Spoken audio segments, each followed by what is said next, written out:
రైతు రుణమాఫీలో ఆంక్షలు పెట్టారు. ఇలా రైతులందరూ కూడా చాలా పరేషాన్ అవుతున్నారు. 1 లక్ష లోపు రుణం ఉన్న ఇలా చాలా మందికి ఇలా రుణమాఫీ జరగలేదు. ఇవాళ ఉదయమే ఒకరు చెప్పారు, డిసెంబర్ 9వ తేదీ వరకే ఉంటుంది, 9 తారీఖు నుంచి ఇవాళ వరకు ఉన్న వడ్డీ మననే కట్టుకోమంటున్నారట. డిసెంబర్ 9 నుంచి ఇలా జూలై నెల నడుస్తూ ఉంది.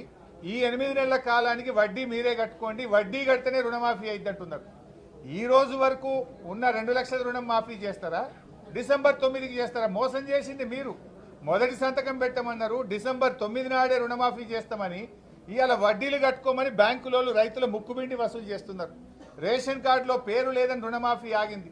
ఇంట్లో ఒకరికి ఉద్యోగం ఉందని రుణమాఫీ ఆగింది.